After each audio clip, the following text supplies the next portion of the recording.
Hello, everyone, and welcome to your Daily Five for August 9th, 2023. I'm Leslie Jufles, and Trading Live Online is my website, and I do these segments a couple of times a month for stock charts. The last segment that I did was on July 31st, I believe, and I covered the indexes, the S&P 500, the NASDAQ, and the Dow Jones Industrial, updating those as well as a few stock symbols. So today I thought what would be interesting to cover that I was looking at a few days ago is the small cap stocks, the Russell 2000, and we're going to look at some seasonality and some bullish months that are coming up a little bit later this year.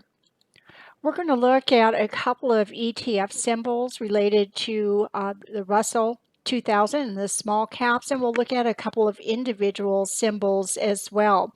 But the small cap stocks can tell us things about the economy, and it's often thought of as the bellwether for the U.S. economy because many of the stocks are based in the United States, and since they are small cap, then their hiring and their manufacturing processes can give us information on the health of our economy. So it's a good idea to check in with the Russell 2000 and some small cap stocks from time to time. So with that, let's get to some charts.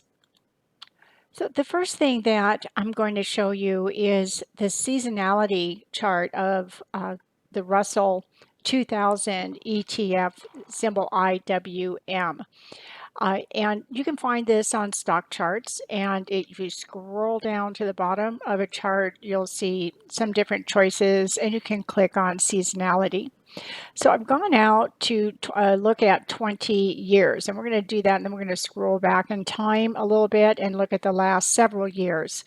But here we are. We just came out of July, and we're in August now. So you can see over a 20-year period, it's about 50% of the months in which the IWM closed higher than it opened, and this is from 2004 to 2023. September, a little bit better, but notice how we get towards October.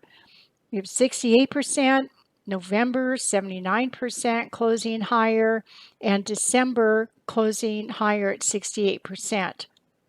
If we look at that in a 10-year period, we can see that September is not usually a great month, and August, again, about 50%.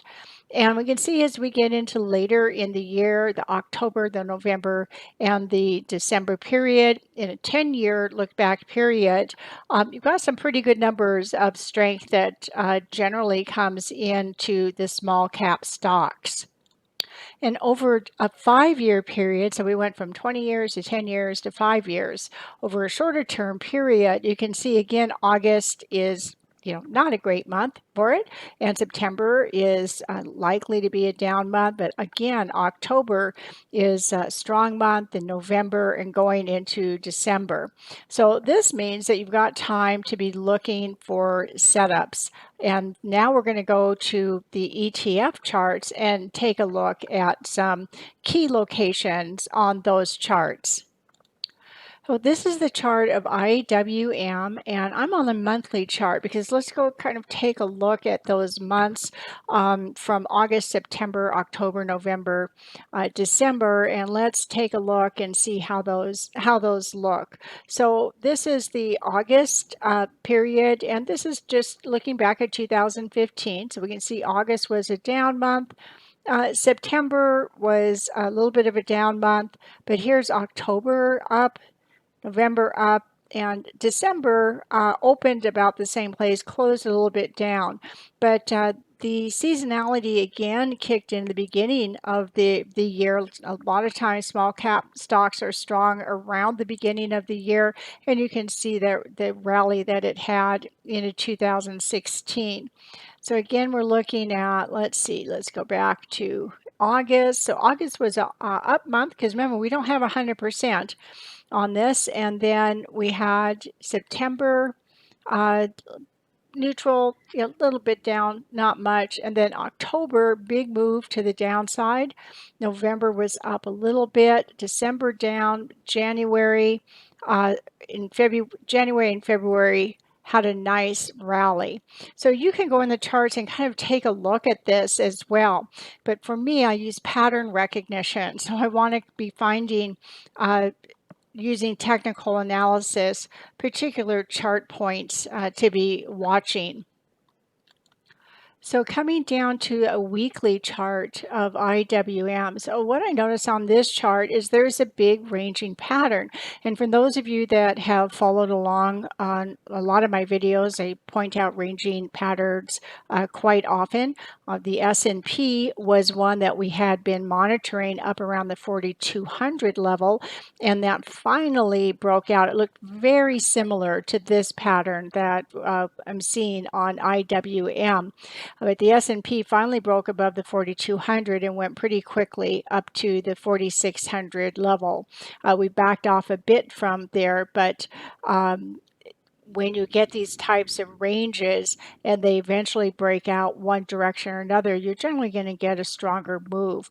So here we want to be watching these previous highs. Right up here, you can see where my horizontal cursor is, and if we're thinking, well, we might be getting some pullback into maybe August, September, maybe even into a bit of October, but we're expecting some strong seasonality to kick in, then we want to be watching this range. I use what are called A, B, C, D patterns, and so I'd be looking for a swing down, retracement up, another swing to the downside.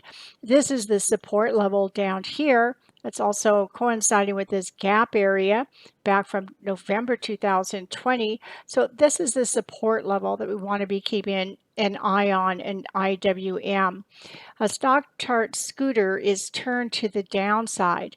So if the market's, when it's ready to run to the upside, we want to be keeping an eye on any type of relative strength index, the scooter, MACD. We want to see some momentum to the upside with it. So let's take a look at a couple of other ETF symbols. This is symbol IWN, and is in Nancy. You can see it up here in the left corner. And this is a value ETF within the Russell 2000. And it has a similar pattern of the big sideways range up and down. And again, where my horizontal cursor is, that's where we want to be watching for a potential upside breakout. And again, the lows of this pattern right down around that 126 level. So I'll be marking in horizontal trend lines to map out that range and then be monitoring. Right here we can see the scooter on the value. Again, it's not in a super bullish position. We want to see it rise with an upside breakout up above this 70 level here. And the RSI down here, the RSI index, we want to see that stay strong up in a bullish position as well. This ETF is symbol IWO, and this is a growth ETF. So we just looked at the value, and now we're looking at a growth ETF. And again, there's a similar pattern, except this has more of higher highs and higher lows to it. There has been above these highs right here, the 246, 245 and a half level. You can see the market had a kind of a breakout and not a lot of steam to that. It just was, look at the small real body on the close, small real body, down, close, down. So I think we really need, I'm not considering this a real breakout at this time and to really see some momentum. And also the scooter is turned to the downside. That's not up in the bullish position. So if we look at where this breakout is and you look at the vertical line, you can see that the scooter was not moving into that real bullish zone. So you want to be watching for, signs that you've got that good momentum behind you. The RSI index actually, not too bad, but the high of the 63 is not extremely bullish either. So this is still in a range. And of course, we're still a little bit away from that seasonality window. We want to be looking for a good bull rally.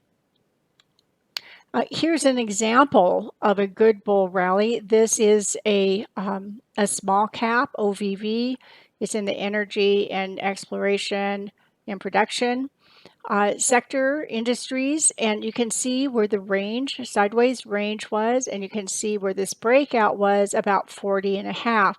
Now this stock is already showing strength, and look at the scooter to the upside, and the RSI index is also very bullish to the upside. So this one might be watching this for a pullback into that seasonal window.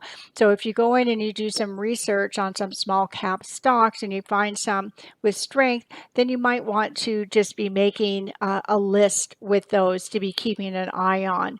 And then you might also be seeing some that are still in their sideways range patterns and also be putting those onto a watch list. Here's an example. The symbol is CTRN. This stock is in consumer discretionary sector, apparel retailers, and it looks like there's a good breakout here. The RSI looks good. The scooter is not up into that really bullish area. It's got to get above that 70 level. However, the one thing I noticed with this stock is the volume, so I wanted to point that out. You'll find in these small cap stocks, a lot of times you're going to see lower volume. So you might want to put into your criteria whatever you use for volume filter.